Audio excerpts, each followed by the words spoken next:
your men can have love for the truckie. Beautiful minds, but we love getting ugly. Risk takers with a clover, man, we love getting lucky. You run, we chase fire, I love when it ducks me. Tones go off, house watch, read the address out. 1075, get up off the magic couch. 500 gallons prepared for the baddest drought. Who else you want on the way when disaster's out? Can't even get a little bit rattled when you enter with exit apparel. Mayday, member down, they'll drag you. You won't get this from every Tom, Dick, and Harold, but here's a view from the top floor with Mickey Farrell.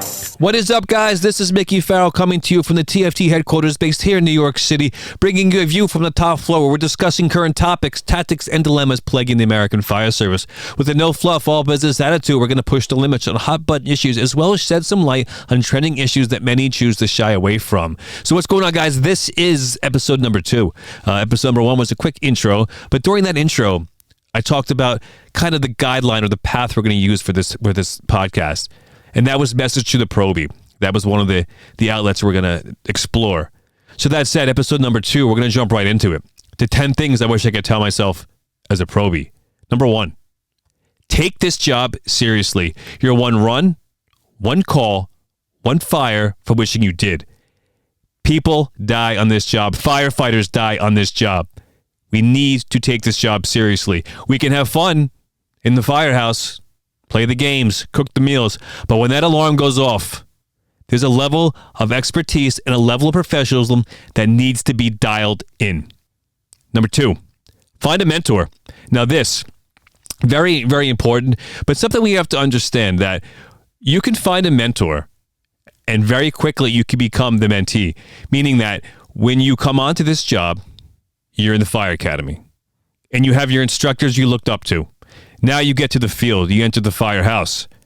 You have the senior firefighters that you're looking up to, but very quickly behind that, the next Probie comes in the door and you're his mentor. You have to show him the right thing to do. You are now the senior Probie. There's something behind that, and it's very serious. It needs to be taken seriously. It just happens quickly, and understand that. And when that happens, move forward with it, and then continuously find that mentor throughout your career. Number 3, listen more than you talk. But when you do speak, speak from the heart. Every firefighter has a say, has a word. Now, understanding when to use that word, that's the key. So maybe just not at the kitchen table your first few years, or in the back of the rig when guys are jabber-jawing in the back and you add your 2 cents in. That's the time to remain silent. However, you go to a fire, you see something, you say something. The retina is, believe it or not, part of the brain. That said, that people see things in different lights. So you could have a senior fire officer or a senior firefighter look at a building a certain way, look at an incident a certain way, and you see that with just 2, 3, 4 years on the job, you could see it differently. So if you see something, say something. Number 4, good people gravitate to great places. It's as easy as that. Now, not everybody gets to go to that dream firehouse that they wanted when they were in the academy, or if you're in the volunteer side of things, you go to your county academy and you come back to your firehouse and maybe your buddy's firehouse in the next town over, a little more squared away. That said, good guys always gravitate to great places. Make that firehouse you're in a great place in the moment. And if you do that and you treat it like it's the best firehouse in the world, you will eventually gravitate to where you need to be and where you should be. And that goes both ways. If you come out of the academy and you're doing the wrong thing and you're in a good place, you will end up in a bad place. It's your decision to make it right. Number 5, fall in love with the process. Now, this is, I feel, an epidemic within the fire service. We're so quick to look at the next best thing. And I think mainly because it's just, I'm not going to say fire duty's down, but I think morale is down overall. So we're always looking for the next great thing. So we come into the fire academy, right? And of course, yeah, we can't wait to get to the field. That's part of the national progression. But when we get to the field, embrace every moment, fall in love with every moment. It's the best job in the world for a reason. You have to learn to love every moment. So if you go to the engine, spend your time in the engine. Make as many mistakes as you can in that engine. Then maybe across the floor. Go to the truck company if that's where your heart desires. It's not for everybody. That said, Make as many mistakes as you can in that truck company. Pick as many brains as senior firefighters in that truck company. Rescue, squad, special operations, wherever it is that you work, that's the natural next progression for some firefighters, but not all. You could stay in that truck company your whole career and have a great, tremendous career, be a tremendous firefighter. But someone to promote, that's okay. Study young, but don't rush the process. We have to learn to fall in love with every moment of this job because it goes so quickly. Before you know it, you have 10 years, then you're on the backside. And then before you know it, you got 20 years, and you think to yourself, where did my job go? Where did this time go? They always say it goes quickly, especially when you love what you're doing. But I'll be honest with you. It went a lot quicker than I expected. And I kind of wish I learned to fall in love with that process more intimately. Spend some more time in certain companies with certain guys and not rush the process. Number 6, learn from your mistakes. Every single fire I go to, I make a mistake. Every single fire you go to, you make a mistake. But that's okay. That's how we get better. The key is harnessing those mistakes, bringing them back to our hot washes. The back step. When we're talking about the fires, it could be 3 a.m, it could be 8 a.m, whatever it is. We get done with the fire, we're going to talk about it. We're going to talk about our mistakes. So I challenge you to start that conversation by starting with your mistakes. Now, what we did right, because at fires, things go right, but more often than not, they go wrong as well. So starting that conversation with what we did wrong, collectively now, we can move forward as a company, as a department. Number 7, be present. Now, training, fires, the rig, the gym. Studying. All things we need to be present with. But we have to understand. Being present at the kitchen table. The back step. Whenever those senior firefighters are telling the same stories over and over and over, and all the junior guys are looking at each other, kind of rolling their eyes, thinking, he's telling it again, he's telling it again.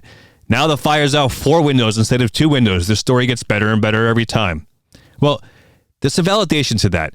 And we have to understand if we don't harness the stories that these senior firefighters are telling us, and passing them on to the next generation, we're going to lose them when these senior firefighters leave. It's happening. I see it happening. We're buried in our phones. The senior guys are fed up with telling the same story because now nobody's paying attention. Put the phone down. Let the guy tell the same story for the 500th time. Pass those stories on. That's what makes the kitchen table so special. That's what makes this job so incredibly special. Where I spent most of my career as a firefighter, we didn't have a TV in the kitchen. We would sit and talk. We had a 45-minute rule. We got done eating. Whoever that last person was eating, we would sit down for 45 minutes and just talk. Now, 45 minutes quite often would go to 2 hours, 3 hours sometimes. Even if we had runs, we'd come back and sit down and continue the same stories over and over. But it's the same stories that the senior guys were telling 10, 15 years prior. We're just retelling the same story and laughing. Every time we tell it, it gets funnier and funnier. But this all comes from being present in the moment. Number 8, invest in yourself. Now again, training, physical fitness, all things we're talking about in the Fire Academy. However, one thing we're not talking about is how mindful this job truly is. Mindset to skill set. That's where true success is on the fire ground, the fire floor, and floors above the fire.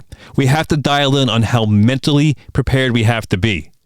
That's what's going to make you a great firefighter. There are plenty of good firefighters out there that are very good in their trades and their tactics, but understanding where we fit in mentally through instinctual notion will make you a great firefighter. And we'll talk a lot more about that in the episodes to come. But that's something that we truly, truly have to dial in on, is investing in ourselves mentally. Number 9, laugh at yourself. Now, we cannot fall suit to kitchen quicksand. It happens to the best of us, right? We have to remember, if the guys aren't breaking your balls, they simply do not like you. That's the bottom line. Don't fall suit to that kitchen quicksand, like I said. You walk in the kitchen, be able to laugh at yourself. That's the best part of this job, is that kitchen table. We always talk about it, right? It's about the kitchen, the kitchen, the kitchen.